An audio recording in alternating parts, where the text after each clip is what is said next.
व्यास को। और देखो एक और प्रयोजन इस कथा का आपको बताएं। कल मैंने आपको 3-4 पर्पज बताए थे।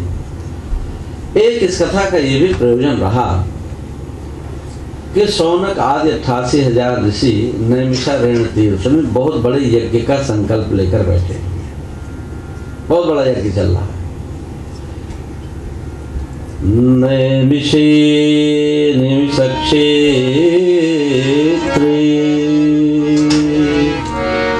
ऋषयः शौनकादयः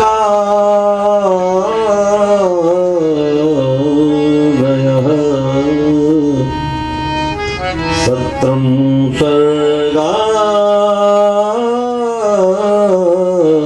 लोकाय सहस्र सममासत।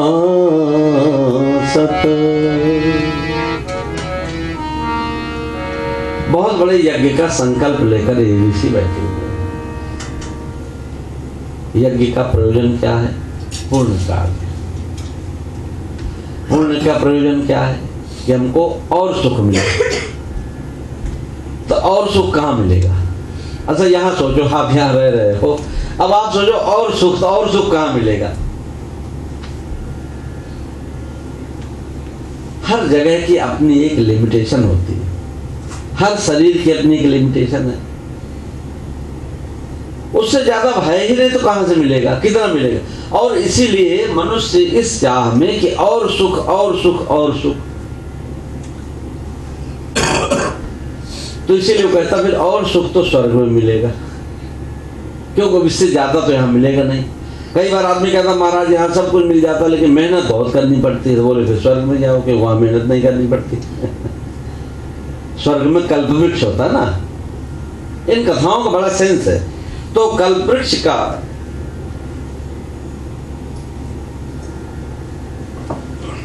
कल्पवृक्ष का मतलब है कि जो सोचो हो जाए।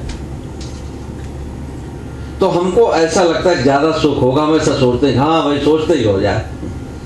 अच्छा सोचते ही सारी चीज हो जाएगी तो नहीं आप दुखी हो जाओगे, इसकी कोई सीमा नहीं।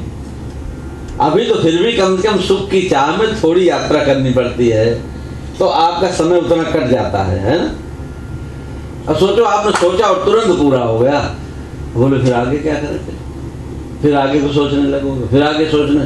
तो इसी भाव से एक स्वर्ग की व्यवस्था क्या है? बोले जहां सिर्फ मन की चाह से बिना परिश्रम के आपको सुख प्राप्त हो जाता है। तो इसलिए ये सारे ऋषि जो है बैठे हुए नैमिषारण्य जो तीर्थ लखनऊ के पास में, तो वहां पर सत्रम स्वर्गाय लोकाय, ये बहुत बड़ा यज्ञ संपन्न करते हैं। इसी बीच इनके बीच में सूत जी आ गए। सूत जी का नाम है, उसे इनके पिताजी का नाम है रोमहर्षण। बहुत पहले भारतीय परंपरा में किसी स्थान का नाम देखो, व्यक्ति का नाम देखो, तो गुण के हिसाब से उसका नाम रखा जाता है। प्राय आप देखा होगा भारतीय परंपरा में लोगों के 2 नाम होते हैं, एक नाम बुलाने वाला और एक नाम बाद में जो सर्टिफिकेट नेम हो जाता है। ये 2 नाम क्यों होते थे? इसलिए कि नामकरण संस्कार हमारे यहाँ होता था, जो किसी ऋषि और मुनि के माध्यम से रखा जाता था। और नामकरण संस्कार में बच्चे की प्रकृति को वो अपने ज्योतिष विद्या के माध्यम से देखते थे, तब उसका नामकरण रखते थे। और शुरू में माताएं बच्चे को बुलाने के लिए कोई और नाम रख देती थी। तो यथा नामो तथा गुणा, गुण के अनुसार नाम रखा जाता था पहले, ताकि उसका गुण प्रकृति कहीं ऐसा न हो कि प्रकृति कुछ और हो और नाम कुछ और हो जाए, है ना। गुजरातियों में एक जो है नाम बड़ा पॉपुलर है, जो मुझे बहुत जगह मिलता है। क्या पता आपको? बहुत नाम वाले लोग मिलते हैं गुजराती समाज में। नाम उनका होता हसमुख भाई। अच्छा सोचो अगर हसमुख भाई रोज आपको उदास मिले तो कैसा लगेगा? हसमुख भाई के बेचारों को तो नाम ऐसा रख दिया गया, उदास होने का भी उनको अवसर नहीं है, तो नाम रख दिया हसमुख भाई। और हसमुख भाई रोज उदास, रोज बिल्कुल लगे कि गोवर्धन पर्वत अपने सिर पर धारण किए हुए उदास। तो इसलिए ये ध्यान रखा जाता था कि यथा नामो तथा गुणा, पहले जो प्रकृति थी वो ये ढंग था, ये तरीका था। तो इन ऋषियों के समक्ष रोमहर्षण सूत जी पधारे। तो रोमहर्षण का मतलब है, जैसा उनका नाम है वही हंसमुख भाई जैसा ही है उनका। रोमहर्षण का मतलब बिल्कुल जिसका रोम रोम आनंदित, रोम रोम जिसका प्रसन्न है। तो ऋषियों ने देखा, बोले भाई हम तो सोच रहे थे कि स्वर्ग में जाकर खुशी मिलेगी, और ये आदमी तो यहीं पर इतना प्रसन्न है, और जब यहीं इतना प्रसन्न हुआ जा सकता है तो स्वर्ग जाने की जरूरत। और तब इन ऋषियों ने रोमहर्षण सूत जी से कहा, महाराज पहले तो आप मुझे ये बताइए, हवन करना बंद हो गया, हाथ थम गए, बोले पहले ये बताइए कि जितने आप प्रसन्न हो, क्या सचमुच इस संसार में इतना प्रसन्न हुआ जा सकता है? ये पूछा, ये सवाल पूछा। क्यों? बोले इसलिए कि हमने तो ये समझ रखा शुरू से कि ज्यादा खुशी तो स्वर्ग में मिलेगी, ज्यादा खुशी तो स्वर्ग मिलेगी, इसलिए सब लोगों ने अपने पिताजी को, अपने पूर्वजों को स्वर्ग में भेजा हुआ। पता नहीं स्वर्ग में क्या हाल हो रहा होगा, भारत से बुरा हाल होगा ना, चीन से भी ज्यादा बुरा, क्योंकि सारे लोग स्वर्ग पहुंच गए, फिर वहां क्या होगा, है? तो हम तो ये सोचकर कि सारा सुख स्वर्ग में ही मिलेगा, इसी भाव से हमने इतने बड़े पुण्य कार्य का संकल्प किया है। लेकिन आपको देखकर मुझे ये भरोसा हो रहा है कि ये खुशी यहाँ भी मिल सकती, क्योंकि आप इतने प्रसन्न हो। तो मुझे बताइए ये खुशी कहाँ मिलती है, कैसे मिलती है, और हमें क्यों नहीं मिल रही है? ये सवाल पूछा। एक बड़ी अच्छी बात आती है, कहते हैं सूर्यवंश में बड़े प्रतापी राजा हुए महाराज दिलीप। तो हमारी जो सनातन संस्कृति और परंपरा है उसमें यह है कि 100 अश्वमेध यज्ञ यदि किसी राजा के पूर्ण हो जाए, 100 अश्वमेध यज्ञ बड़ी बात है, क्योंकि महाराज युधिष्ठिर भी 3 अश्वमेध यज्ञ कर पाए थे। तो कितने अश्वमेध यज्ञ? 100 हो जाए तो स्वर्ग में इंद्र का पद मिल जाता है, क्यों? कितने बड़े। और 100 अश्वमेध यज्ञ करने के लिए धरती पर भी बड़ी कंडीशन है, धरती पर भी राजा का प्रतापी होना जरूरी है, धार्मिक होना जरूरी है।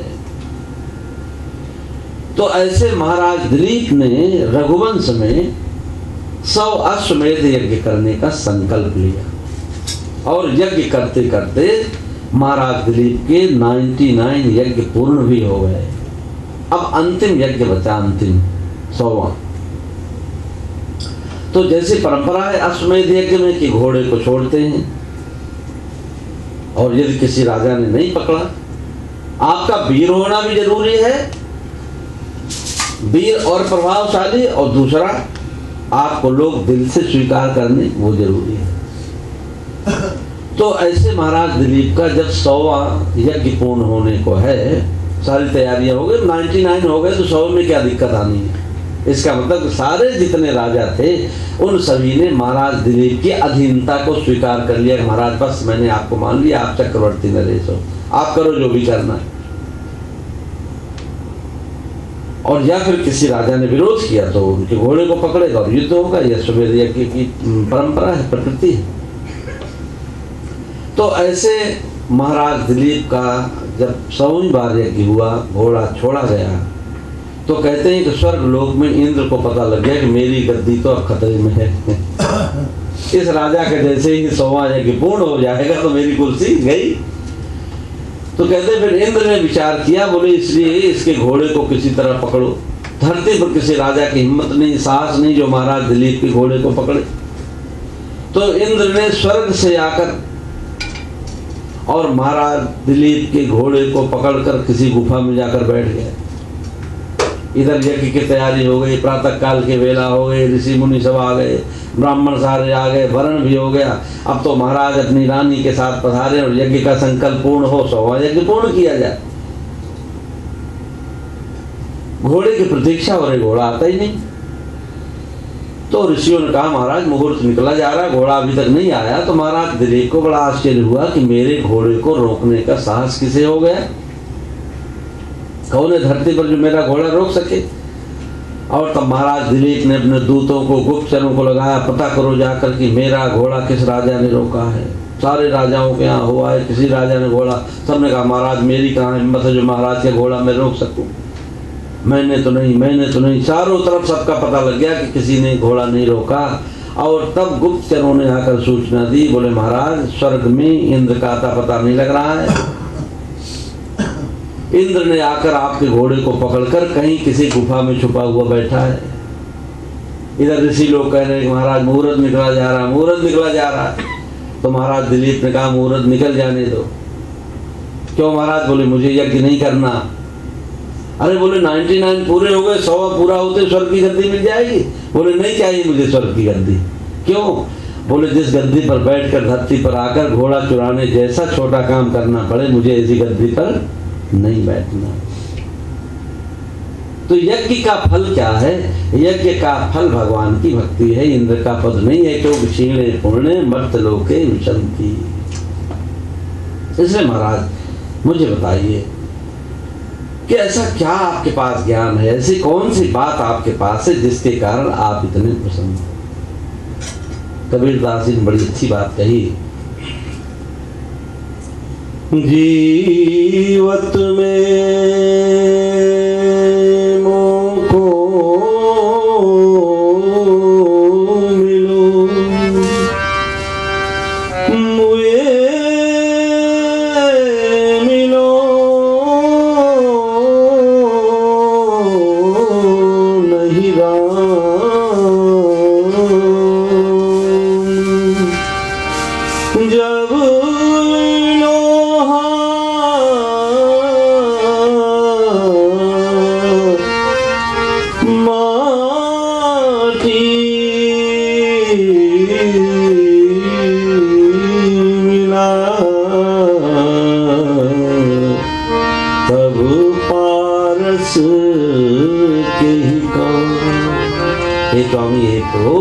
मुझे मरने के बाद क्या मिलेगा उसमें मेरा विश्वास नहीं है।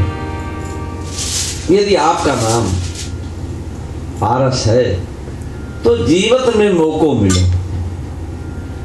इसलिए जो श्रीमद् भागवत की कथा का जो भाव है, ये मरने के बाद वाली बात नहीं करता, मरने के बाद ये हो जाएगा, वो हो जाएगा, स्वर्ग जाओगे, मुक्त हो जाओगे, इन बातों पर भागवत की कथा का विश्वास नहीं है।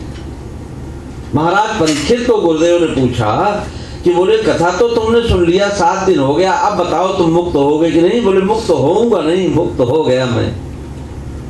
प्रविष्टो ब्रह्म निर्वाणम भवता करना,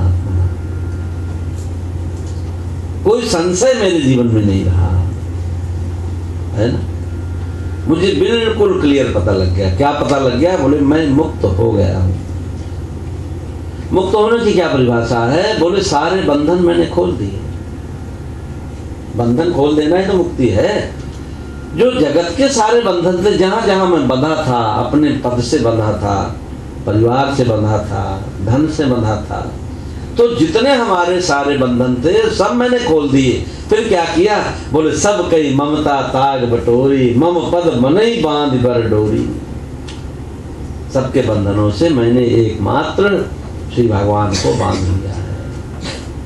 भगवान भी उसी बंधन में बंध जाते हैं।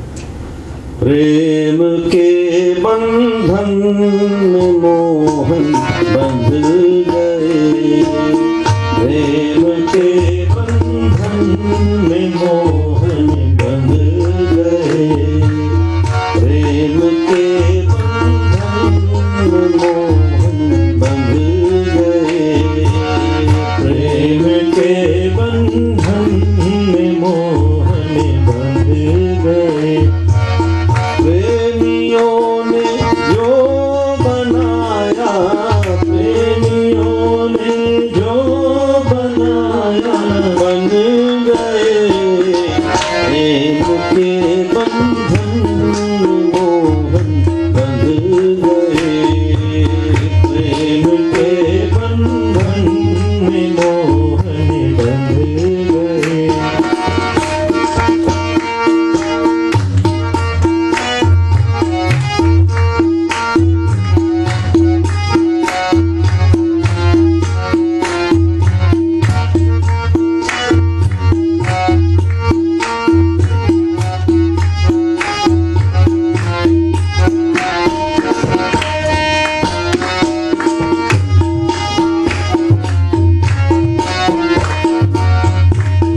यशोदा ने है बांधा डोर से, माँ यशोदा ने है बांधा डोर से, माँ यशोदा ने है बांधा डोर से, माँ यशोदा ने है बांधा डोर से। देखो कान्हा जी दामोदर बन गए, देखो कान्हा जी दामोदर बन गए, प्रेमियों ने जो बनाया, प्रेमियों ने जो बनाया बन गए, प्रेम के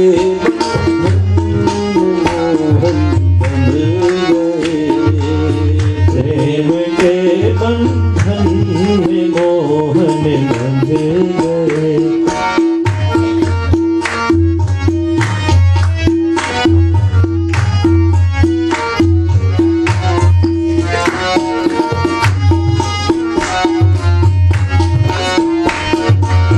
प्रेम से भरपूर दिल जिसने दिया, प्रेम से भरपूर दिल जिसने दिया, प्रेम से भरपूर दिल जिसने दिया, प्रेम से भरपूर दिल जिसने दिया, प्रेम की नस नस में मोहन बस गए, प्रेम की नस नस में मोहन बस गए, प्रेमियों ने जो बनाया, प्रेमियों ने जो बनाया बन गए, प्रेम के बंधन में मोहन बंध गए, प्रेम के बंधन में मोहन बंध गए।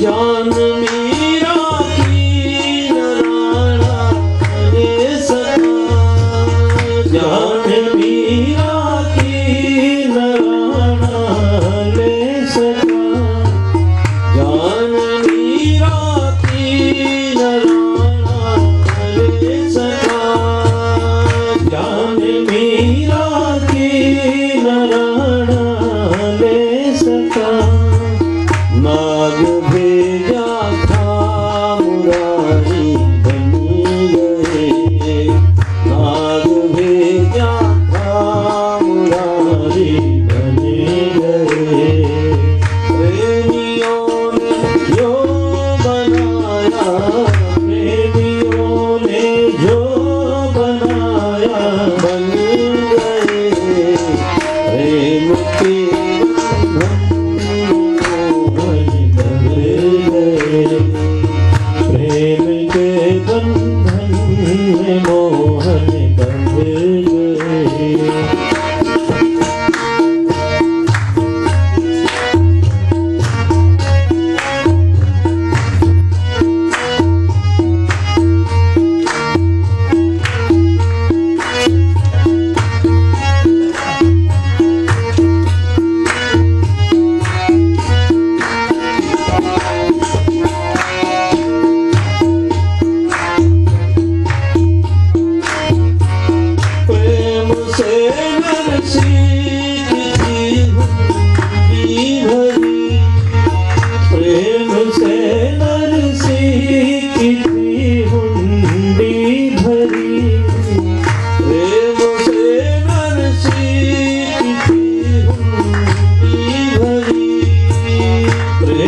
से नरसी की हुंडी भरी, वृंदावन के सेठ सांवरे बन गए, वृंदावन के सेठ सांवरे बन गए। प्रेमियों ने जो बनाया, प्रेमियों ने जो बनाया बन गए, प्रेम के बंधन प्रेम के बंधन में मोहन बंध गए।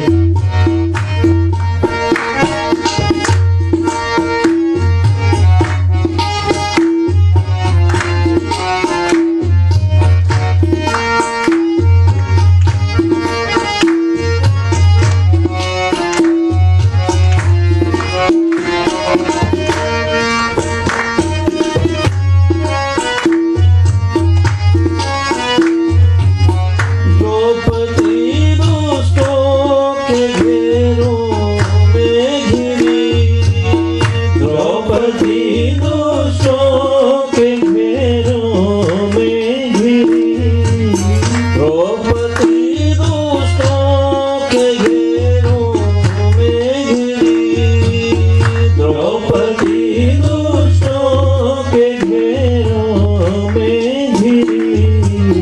उनके बिनती चीर सांवरे बन गए, उनके बिनती चीर सांवरे बन गए। प्रेमियों ने जो बनाया, प्रेमियों ने जो बनाया बन गए, प्रेम के बंधन मोहन बन गए, प्रेम के बंधन में मोहन बंध गए। प्रेम के बंधन मोहन बन गए, प्रेम के बंधन में मोहन बंध गए।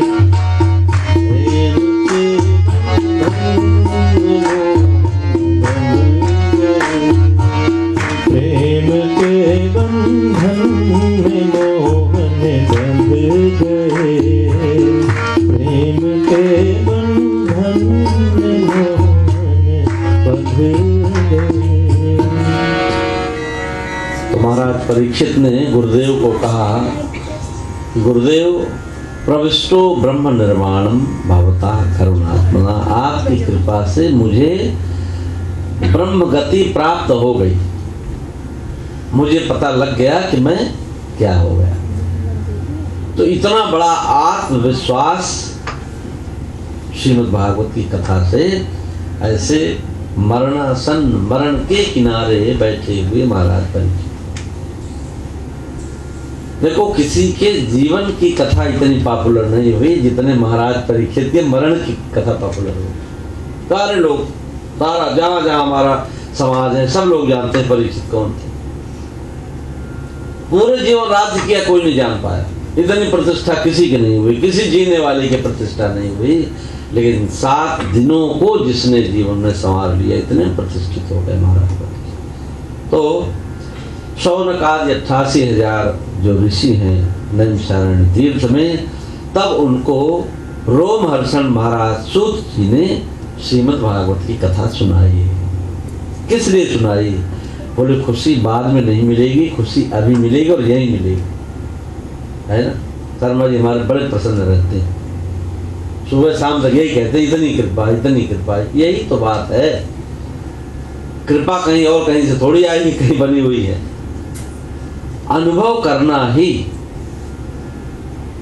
होगा नहीं होगा बात अलग है। देखो अगर मेडिकल साइंस ने कभी किसी की खुशी नापने का कोई थर्मामीटर बनाया, जैसे बुखार नापते हैं, तब आदमी की पोल खुल जाएगी। डॉक्टर के पास जाके पहले तो ये नापेगा कि खुशी कितनी है, तब देखेगा कि खुशी कहाँ से। एक आदमी कहता हमारा मिलियन बिलियन बिलियन का बिजनेस है तो उसका भी नापा जाएगा। और दूसरा आदमी पहुंचेगा बिल्कुल कम पैसा पाने वाला, उसका नापा जाएगा, बोले भाई तुम्हारे से इसको तो खुशी वाला है। कोई न कोई ये बनना चाहिए। मैं भी आगे इस पर रिसर्च होगी तो जरूर कुछ बनेगा। ब्लड प्रेशर तो नाप ही लेते ना, कोई चिंता से ब्लड प्रेशर बढ़ रहा, ये हो रहा, वो हो रहा, शुगर बढ़ रही, ये सारी चीज़ तो नाप लेते हैं। ऐसे ही नापा जा सकेगा कि भगवान के भक्त को भी नापा जाएगा। सारे संत महात्माओं देखा जाएगा, वही बड़ी भगवान कथा सुनाते, जरा इनकी भी खुशी को थोड़ा नापा जाए कि कितने खुश हैं ये। तो बड़ा अद्भुत ये कथा श्रीमद् भागवत की मरने का इतना बड़ा आत्मविश्वास देती, इतना बड़ा कॉन्फिडेंस देती है, दूसरी कोई कथा नहीं इसके पहले। महाराज परीक्षित ने कहा, गुरुदेव सिद्धोस्मि अनुगृहीतोस्मि भवता करुणात्मना श्रावितम यच्च में साक्षात अनादि निधनो हरि। गुरुदेव आपने कथा सुनाकर मुझे अभय पद दे दिया। अभयम दर्शितम से अभावे तक मुझे कोई फर्क नहीं पड़ता। क्यों? बोले मुझे पता लग गया है सारा रहस्य, सब आपने जैसे दरवाजे सब खोल दिए। कल भी मैंने इस बात का संकेत किया। तो सवाल यह है कि वहां तक कैसे पहुंचा जाए, क्या रास्ता है, क्या तरीका है, क्या टेक्निक गुरुदेव भगवान सुखदेव ने अपनाई है इन 7 दिनों में, जिससे महाराज परीक्षित को ये रिजल्ट मिला। सबने अपने टेक्निक, अपना अपना ढंग है। सभी कहाँ सुने बहुविध सब संता। उस समय वैसा थोड़ी संत लोग न रहे होंगे, संत लोग थे उस समय। महाराज परीक्षित को जब श्राप मिला कि 7 दिन में आपकी मृत्यु हो जाएगी, अपनी मुक्ति का कोई उपाय कर लो, तो महाराज परीक्षित बहुत जगह गए, बहुत लोगों से पूछा। उन्होंने कहा भागो यहाँ से, निकलो, यहाँ कोई रास्ता नहीं है। 7 दिन में मुक्ति, यहाँ 7 जन्म लग गए और मुक्ति का कोई दर्शन नहीं हो। तुम चाहते हो 7 दिन में सारा काम हो जाए? ऐसा हमारे पास कोई उपाय नहीं, कोई तरीका नहीं। देखो अभी भी सबके अपने अपने तरीके हैं, आपको बताएं, सबके अपने अपने तरीके, सबका अपना अपना ढंग है। मेडिकल साइंस में वही दवाइयाँ हैं, वही पढ़ाई है, वही डॉक्टर हैं, लेकिन सभी डॉक्टरों का ट्रीटमेंट बिल्कुल अलग है। जो आदमी उसके बारे में सीरियस है, बिल्कुल सबका तरीका है। अभी मैं किसी से भी मिला था, एक डॉक्टर ने किसी पेशेंट को, शुगर के पेशेंट को फास्टिंग से ठीक किया है। पूरा उन्होंने सिस्टम मुझे बताया कि कैसे उन्होंने उनको ठीक किया। दवाई सारी छूट गई, फास्टिंग करो। अब वो क्या क्या है, देवांग जी से आप बात कर सकते हैं, पूछ सकते हैं कैसे कैसे टेक्निक से। तो बिल्कुल ही नॉर्मल पर्सन, दवाइयाँ लेते थे बड़ी, कोई चाइनीज डॉक्टर है, तो फास्टिंग से बिल्कुल ओके कर, ये तरीका है। दवाई की आपकी जरूरत नहीं, सिर्फ फास्टिंग करो, बस बात करो। मुझे भी कई बार एकाध बार गले की प्रॉब्लम हो गई, जिसको मिलो ये पी लो, अदरक पी लो, तुलसी पी लो, फलाना डाल लो, ये कर लो, काली मिर्च भी डाल लो, कुछ नहीं होने जाने का। जब तक आपको पता ही नहीं लगा कि आपको किसी डॉक्टर के पास गए, उन्होंने पूरा कागज पर मुझे समझा दिया आपको प्रॉब्लम, तब हम केयरफुल हो गए। तो आधी बीमारी तो हमने खुद अपनी ठीक कर ली, हमको पता लगे होता कैसे। उन्होंने हमसे कहा आपको दवाई की जरूरत नहीं, 4 दिन बिल्कुल मौन रहिए, बस दैट्स इट, कोई दवाई की नहीं है। उन्होंने बताया आपके वोकल कार्ड में जो है स्वेलिंग आ गई है, ये बिल्कुल 2 ऐसे वोकल कार्ड है, इनमें थोड़ी सी गैपिंग होनी चाहिए, और गैपिंग नहीं होगी तो आवाज नहीं चलेगी। तो आप बिल्कुल आराम कर लिए, 4 दिन ठीक हो जाए। तो क्या अद्भुत ये, इसीलिए मैं चाहता हूँ इस कथा का मैसेज लोगों को मिले। सुखदेव जी ने महाराज परीक्षित को जब उन्होंने कहा 7 दिन में कुछ नहीं हो सकता, बोले हो सकता है, क्यों नहीं हो सकता। परिनिष्ठितोऽपि नैर्गुण्यम् उत्तम श्लोक लीलया गृहीचेता राजर्षे आख्यानं यदधीतवान् तवाप्येतर्हि कौरव्य सप्ताहं जीवितावधि वरं मुहूर्तं विदितं घटे तश्रेयसे यतः। परीक्षित तुम्हारे लिए तो 7 दिन बहुत ज्यादा है। कोई बच्चे इतने इंटेलिजेंट होते हैं, उनको किसी क्लास में 1 साल पढ़ाई करना ज्यादा लगता है, और कोई भारत में ऐसे होते हैं बोले हमको तो 2, 4, 5 साल इसी क्लास में रहना है। हमारे भारत में ना यूपी बोर्ड की जो परीक्षा है, जो एग्जामिनेशन एजेंसी है, एग्जामिनेशन बॉडी है, वो कहते हैं एशिया की सबसे बड़ी बॉडी एग्जामिनेशन बॉडी। सबसे ज़्यादा परीक्षार्थी यूपी बोर्ड की परीक्षा में बैठते हैं जब हाई स्कूल की परीक्षा होती है। और उसी परीक्षा में मुकाबला आपका मैथमेटिक्स और इंग्लिश से होता है। और जिसको इंग्लिश नहीं आती जो नहीं आती, मैथमेटिक्स जिसको ना आवे सो ना आवे। तो कई ऐसे विद्यार्थी होते हैं वो एक साल फेल हो गए, फिर दूसरे साल फिर फेल हो गए, तीसरे साल फिर फेल हो गए, चौथे साल फिर फेल हो गए। अब तो पूरा समझ में आ रहा है ये इस क्लास से आगे बढ़ने वाला ही नहीं। तो कहते हैं एक बार जो है बोर्ड के डायरेक्टर्स की मीटिंग हुई, जो अधिकारी होते हैं, मीटिंग करके उन्होंने कहा भाई एक ऐसा करो, पंचवर्षीय योजना बना दो। आपको पता ना भारत सरकार कई योजनाएं बनाती है, 20 वर्षीय योजना, 3 सूत्री कार्यक्रम, 11 सूत्री कार्यक्रम। तो बोले पंचवर्षीय योजना बना दो। क्यों? बोले 5 साल जो फेल हो जाए तो उसको अपने आप ही योग्य मान लिया जाए कि भाई इसको आगे कर दो, बस बात खत्म, पास कर। तो कई ऐसे होते उसी में पड़े रहते हैं। तो मनुष्यों में भी ऐसे पुनर्जन्म पुनर्मरणम पुनर्जन्मी जैसे जैसे मार चक्र लगा चला जा रहा है। कितनी बार आए, कितनी बार, अब की बार आए तो कुछ करके जाएंगे, कुछ नहीं करके जाने वाले, फिर से आने वाले, है ना। तो इसलिए साधन धाम मोक्ष कर द्वारा, पाई न जे परलोक सिधारा, एक चांस है। तो बोले परीक्षित तुम्हारे जैसे भक्त के लिए तो 7 दिन भी बहुत ज्यादा है। तवाप्येतरि कौरभ्य सप्ताहम जीवितावधि। अरे तुम्हारे जैसे के लिए तो वरम मुहूर्तम विदितम घटेत, एक मुहूर्त ही काफी है। क्योंकि मैंने देख लिया तुम बड़े योग्य हो। क्या योग्यता, कैसे जाना क्या योग्य हो?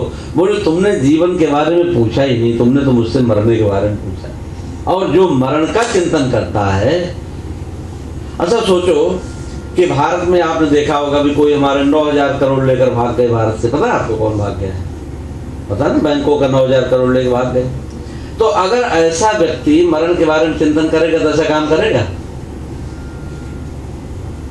अगर सोचेगा कि भाई एक दिन है, कई जेलों में पड़े हुए हैं, ये हजारों हजार लाख लाख करोड़ वाले आदमी जेलों में पड़े हुए हैं, अगर इनको मृत्यु का जरा भी कि भाई क्या है, थोड़े दिन की जिंदगी चले जाएंगे, हैं बेचारी, किसी के घर बर्तन मार कर, किसी के घर झाड़ू लगाकर थोड़ा थोड़ा पैसा इकट्ठा किया अपनी बेटी की शादी के लिए, और तुम्हारे पास किसी स्कीम में उन्होंने भाई चलो कुछ बढ़ जाएगा पैसा थोड़ा सा, है। और ऐसे लोगों की बद्दुआएं लगेंगी तो कितने कितने जन्म तक का चक्कर मनुष्य का पड़ेगा, कहाँ सोचता आदमी।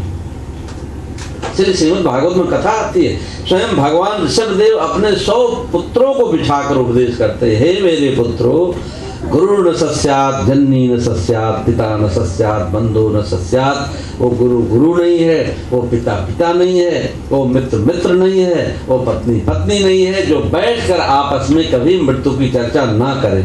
ये कहा गया, भगवान ऋषभदेव का उपदेश है। और हम लोगों ने क्या परंपरा बनाई, जरा से कहीं कुछ हो जाए, बिल्कुल देखो, अगर पति ने कहीं कह दिया देखो एक दिन मुझे कुछ हो गया, तो बिल्कुल ऐसी बातें मत करना। भागवत जी क्या कह रहे हैं?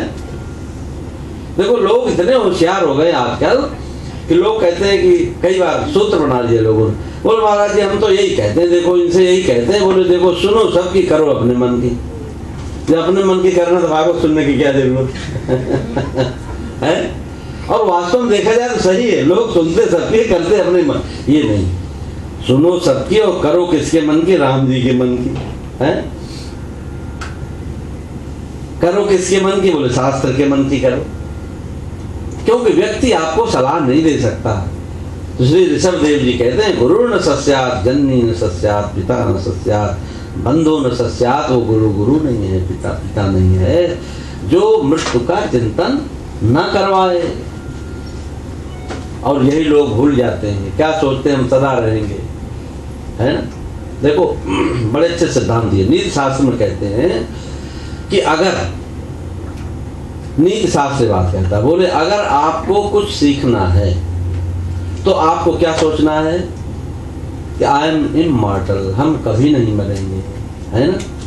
कुछ सीखना है तब, संगीत सीखना है तो क्या सोचो कि हम कभी नहीं मरेंगे।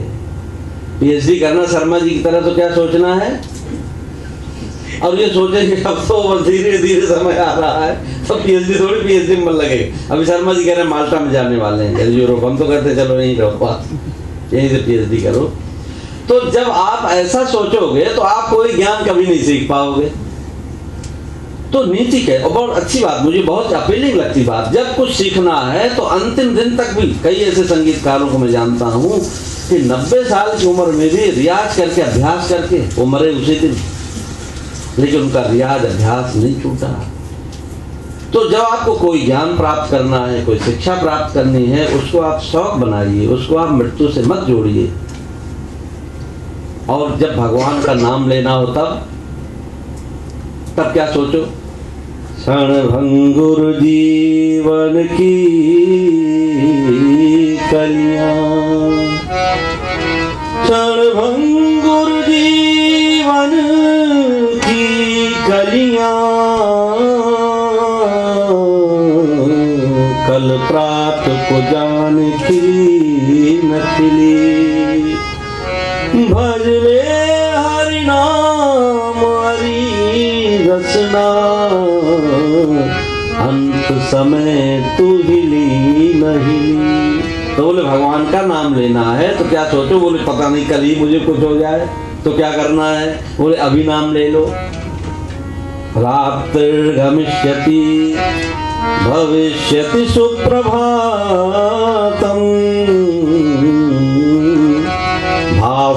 भास्वानुदेश्यति हसिष्यसि पंकजश्री, इत्थं विचिन्तयति कोशगते विरेफे, आहन्त हन्त नलिंगजमुद्यहार।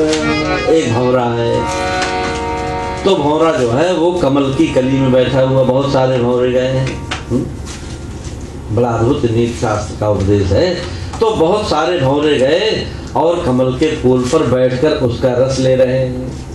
संध्या की वेला आने को है, तो दूसरे भंवरों ने कहा, बोले ऐसा है भाई, अब तो सांझ होने को, सांझ को कमल की कली बंद हो जाती है ना, कमल का जो फूल खिला रहता है वो बंद हो जाता है संध्या की वेला में। तो बोले भाई ऐसा है कि अब सूर्य ढलने को है, रात होने को है, तो कमल की कली जो है ये बंद हो जाएगी, इसलिए चलो चलो अपने अपने घर को चलो। तो एक भंवरा क्या बोलता है, रात्रिर्गमिष्यति भविष्यति सुप्रभातम्, अरे रात चली जाएगी तो क्या सवेरा नहीं होगा। भास्वानुदेश्यति हसिष्यति पंकजश्री, बोले सवेरा भी होगा, फिर से भगवान सूर्योदय होंगे, और फिर क्या होगा, बोले फिर से कमल की कली ये खिलेगी। तो फिर क्या करूं, बोले बंद होकर इसी की सुगंध लेता रहूं, कितना आनंद आ रहा है ना।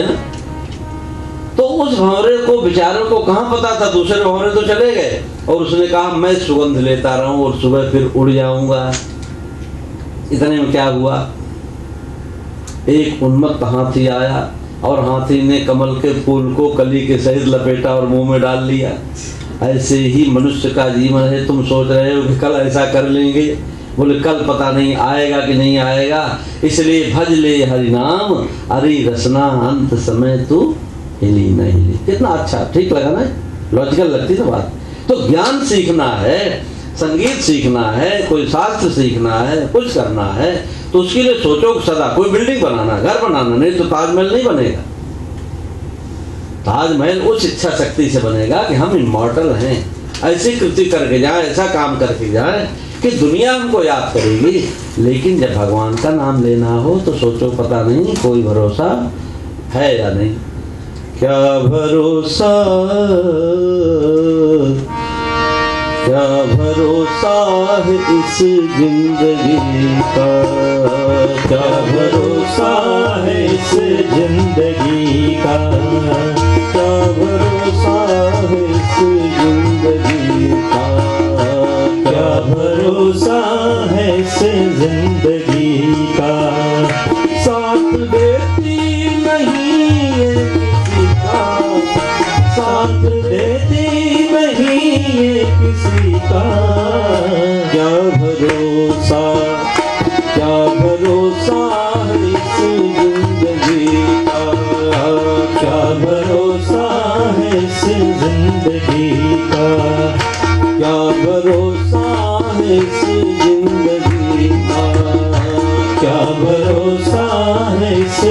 जिंदगी का।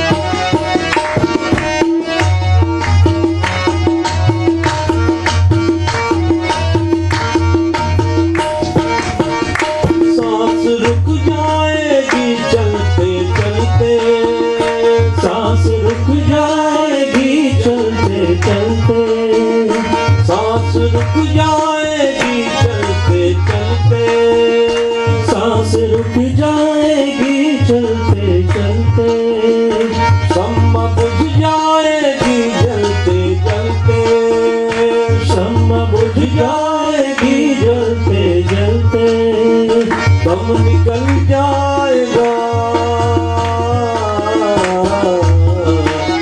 निकल जाएगा रोशन का। क्या भरोसा है इस जिंदगी का, क्या भरोसा है इस जिंदगी का। साथ देती नहीं ये किसी का, साथ देती नहीं ये किसी का। क्या भरोसा, क्या भरोसा है इस जिंदगी का, क्या भरोसा है इस जिंदगी का।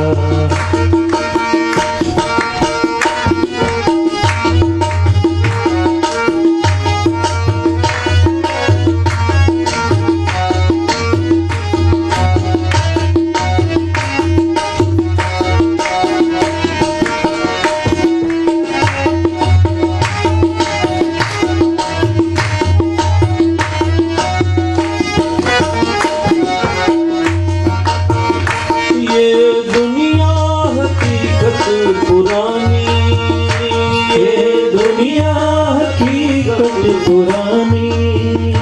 ये दुनिया हकीकत पुरानी, ये दुनिया हकीकत पुरानी।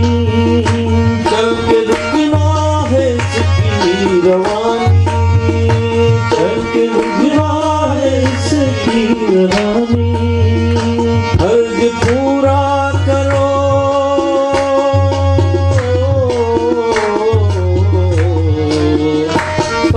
पूरा करो आदमी का। क्या भरोसा, क्या भरोसा है इस जिंदगी का, क्या भरोसा है इस। साथ देती नहीं,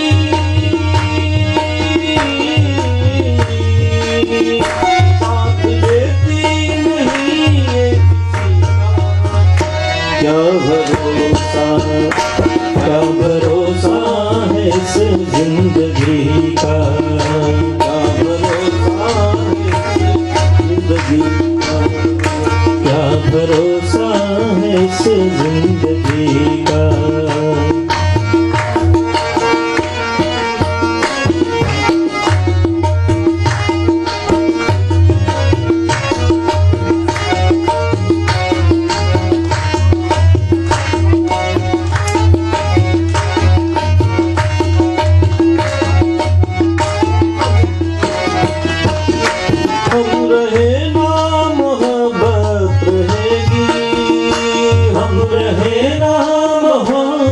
रहेगी, हम रहे ना मोहब्बत रहेगी, हम रहे ना मोहब्बत रहेगी। दास्तां अपनी दुनिया कहेगी, दास्तां अपनी दुनिया कहेगी। नाम रह जाएगा,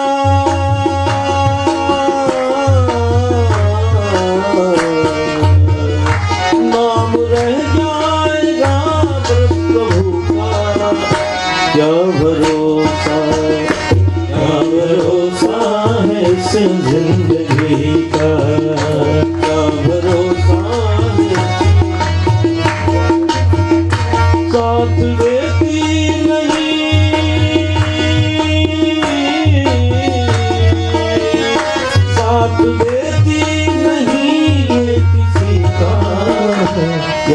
भरोसा, क्या भरोसा है इस जिंदगी का, क्या भरोसा है इस जिंदगी का, क्या भरोसा है इस जिंदगी का, क्या भरोसा है इस जिंदगी का, क्या भरोसा जिंदगी का, क्या भरोसा है इस जिंदगी का।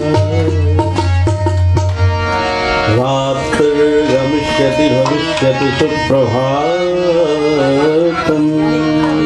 भास्वान् उदेष्यति हसिष्यति पंकजश्री,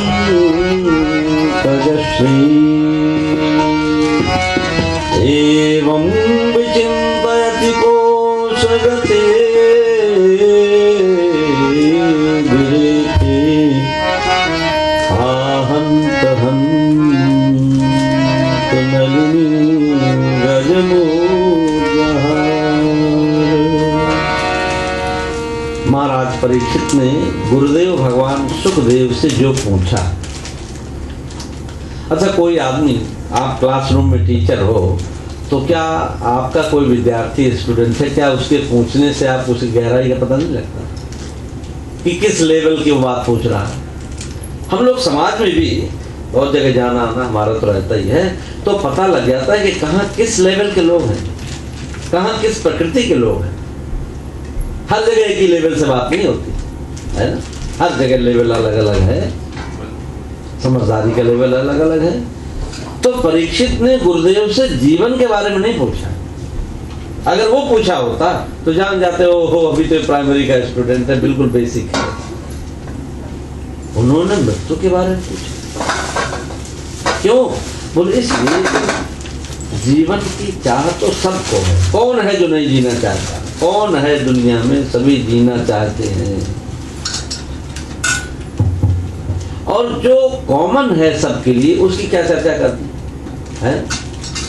कॉमन चीजों की क्या चर्चा करनी? ये तो स्वाभाविक है। और इसीलिए शास्त्रों ने इस विषय का चयन किया, क्योंकि इन चीजों के बारे में कोई सोचता नहीं, उसको सोचवाना पड़ता है।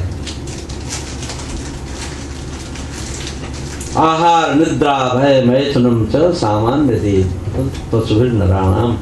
भोजन के नाना प्रकार के सुख है ना, पशु भी सोचता है कौन सी चीज उसको पसंद है कौन सी नहीं है।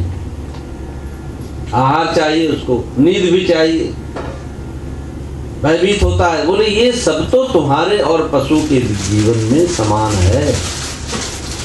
उसको भी बच्चे हैं, उसको भी संतान है, उसको भी संतान सुख की इच्छा होती, वो भी अपने बच्चों को प्यार करता है।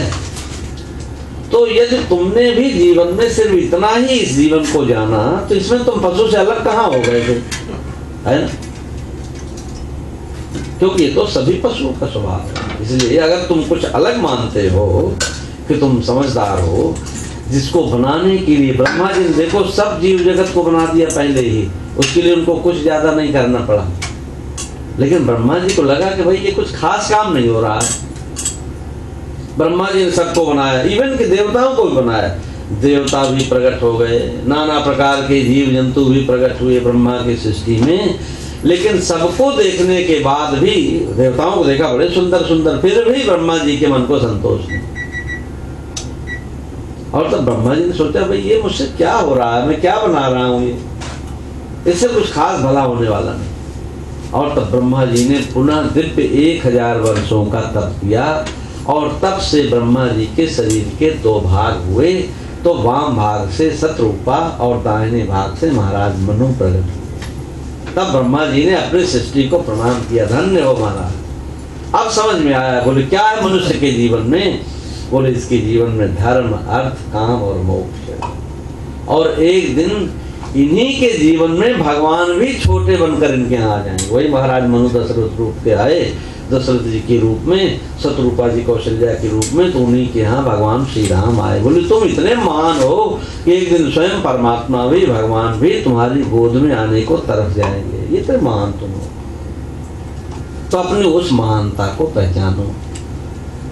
और सिर्फ जीवन में सिर्फ अपने इंद्रिय सुख के लिए ही लगे रहोगे, जो तुम्हारी कोई खास बात नहीं, क्योंकि इसमें तो बहुत सारे लोग लगे हुए हैं। तो परीक्षित जी ने पूछा तो गुरुदेव उसी लिए प्रसन्न हो गए, वाह तुमने क्या बात पूछी है, ऐसा तो कोई नहीं पूछता। 7 दिन में तुम्हारी मृत्यु होने वाली है, तो पूछना ही चाहिए था, कोई ऐसा उपाय बताओ, कोई मंत्र बताओ, कोई और बताओ, कोई तंत्र बताओ, कुछ उपाय बताओ कि कैसे मैं बचूं। बोले तुमने तो पूछा ही नहीं। अब मुझे समझ में आ गया, एकमात्र मुक्ति के तुम अधिकारी हो। और फिर मुक्ति क्यों, मुक्ति की बात क्यों करते हो, तुम तो उससे भी आगे हो। तो तुम किसके अधिकारी हो, बोले तुम तो भक्ति के अधिकारी हो। श्री राम कथा जब प्रारंभ होती है, हमारे शर्मा जी तो रोज पारायण करते हैं, तो राम कथा के प्रारंभ में भगवान शिव जी महर्षि अगस्त्य से कथा सुनने को आते हैं, और महर्षि अगस्त्य ने प्रणाम करके भगवान शिव को आसन पर विराजमान किया। तो भगवान शिव ने प्रणाम करके महर्षि अगस्त्य को विराजमान किया और नीचे बैठ गए हाथ जोड़ करके, महर्षि मुझे राम कथा की प्यास लगी, मुझे कथा सुनाई। तो महर्षि अगस्त्य ने भगवान शिव को कथा सुनाई, और भगवान शिव जब कथा सुन रहे हैं तो उनकी आंखों से जर आंसू बहने लगे। और महर्षि अगस्त्य ने आंसुओं को देखा तो बोले मैं तो सोच रहा था ये श्रोता ही है, लेकिन इनकी स्थिति तो हमसे भी कहीं ज्यादा है। और इसीलिए जब कथा का विश्राम हो गया तो महर्षि अगस्त्य तुरंत आसन से नीचे उतरे, बोले महाराज अब जरा आप ऊपर आ जाइए, मैं आपको तिलक लगा दूं, तो कुछ आप मुझे भी सुना दीजिए। तो बोले आपने तो मुझे कथा सुनाई, अब मैं क्या सुनाऊंगा। बोले मैंने तो आपको कथा सुनाई है, मैंने तो आपको कथा सुनाई है, आप मुझे कथा का सार सुना दीजिए। ऋषि पूछी हरि भगत सुहाई, कही शंभु अधिकारी पाई। क्यों, बोले महाराज मैंने देख लिया दोनों एक दूसरे के प्रति। भगवान शिव ने कहा कि महाराज मैं आपको जरूर सुनाऊंगा। तो क्या सुनाऊंगा, क्या है कथा का सार। बोले ऋषि पूछी हरि भगत की कथा का सार है कि भगवान की भक्ति और भगवान के प्रति हमारा प्रेम उपजे। तो महर्षि अगस्त्य ने कहा महाराज मैंने आपकी आंखों में झांक कर देख लिया कि कथा मेरे पास और सार आपके पास है, तो इसलिए आप इस आसन पर बैठकर मुझे कथा का सार सुना दीजिए। क्योंकि जिस श्रोता के मन में भाव है, जिसकी आंखों में भगवान की कथा में आंसू है, सचमुच श्री भगवान की कथा के सार को उसने ही समझा है और उसने ही ग्रहण किया है। और तब ऐसे भगवान शिव महर्षि अगस्त्य को श्री राम भक्ति का उपदेश करते हैं। तो आज गुरुदेव भगवान सुखदेव ने भी समझ लिया कि परीक्षित तुम्हारा जो प्रश्न है वो प्रश्न ये बता रहा है कि तुम कितने महान हो, और जब इतना महान श्रोता मिल गया है तो अब तुम्हारे बहाने ही संसार को कुछ न कुछ मिलेगा, जरूर संसार को भक्ति प्राप्त होगी। तो इसी भाव से गुरुदेव भगवान सुखदेव महाराज परीक्षित को आगे भगवान के अवतारों का वर्णन करते हुए और भगवान श्याम सुंदर श्री कृष्ण की लीलाओं का वर्णन कर प्रेम के उस महासागर में डुबो देते हैं। और अपनी वाणी को हम विराम देते हुए अब आगे आरती की ओर बढ़े। बोली श्री वृंदावन बिहारी लाल की जय।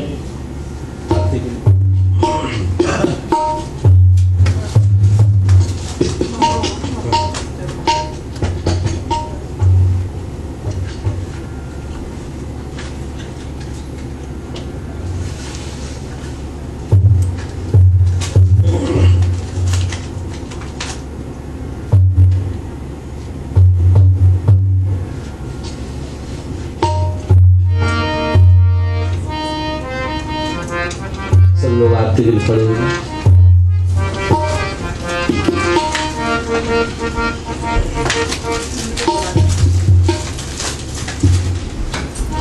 कर्पूर गौरम करुणावतारम संसार सारम भुजगेन्द्रहारम सदा वसंतं हृदयारविंदे भवं भवानी सहितं नमामि। आरती उतारूं अपने भागवत भगवान की, आरती उतारूं, आरती उतारूं अपने भागवत भगवान की, आरती उतारूं। कृष्ण शब्द है अर्थ है राधा, लीला रस अनंग अनुराधा, रस रस सुधावाधा, सागर में लहरे जैसे, लहरों में सागर जैसे, ऐसी तरल छवि प्यारे श्यामा श्याम की। आरती उतारो, आरती उतारो अपने भागवत भगवान की आरती उतारो। राधा कृष्ण कृष्ण है राधा, एक प्राण दो रूप अबाधा, नाम अमंगल मूल न सावन। विरुद्ध पाप हर जन मन भावन, जय हो मथुरा धाम की, जय गोकुल के श्याम की, जय हो परम धाम वृंदावन धाम की। आरती उतारो, आरती उतारो अपने भागवत भगवान की आरती उतारो। भाग्य जगे हैं बरसाना के, नंदिनी जय श्री राधे, भाव रास रस पूर्ण छलकता। राधे गिरे कृष्ण राधे, जय हो श्री विश्वभानु लली की, जय हो मैया की टिकली की, अशरण शरण स्वामिनी जय हो तेरे मान की। आरती उतारो, आरती उतारो अपने भागवत भगवान की आरती उतारो। छुट्टियों का सब सार रास बन, गया रस कुंज में, योगी यति सिद्ध साधक जन। डूब रहे जमार कुंज में, जय हो वृंदावन धेनु, जय हो वृंदावन रेणु, जय हो पावनंद तनु यशोमती के प्राण की।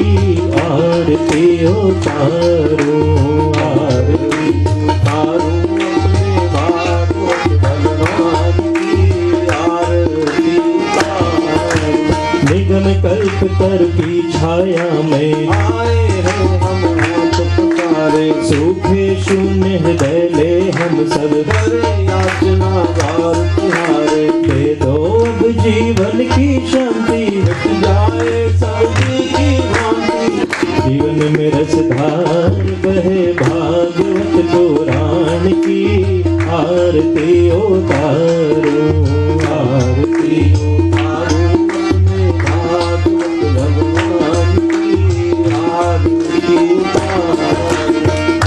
आरती उतारो अपने भागवत भगवान की। आरती उतारो, आरती उतारो अपने भागवत भगवान की आरती उतारो।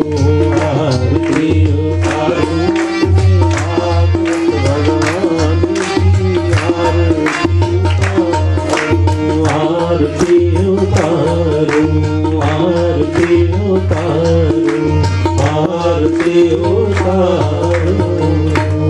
त्वमेव माता च पिता त्वमेव, त्वमेव बन्धुश्च सखा त्वमेव, त्वमेव विद्या द्रव्यं त्वमेव, त्वमेव सर्वं मम देव। सर्वे भवन्तु सुखिनः, सर्वे सन्तु निरामयाः, सर्वे भद्राणि पश्यन्तु मा कश्चित् दुःखभाग् भवेत्। ओम हरि ओम शांति शांति शांति ओम। बोले श्री वृंदावन बिहारी श्री रामचंद्र भगवान, श्री हनुमान जी महाराज, भगवती जगदम्बा मातु की, सदगुरुदेव भगवान, श्री भागवत भगवान की। हर हर महादेव। जय जय श्री राधे, जय जय श्री राधे, जय जय श्री राधे।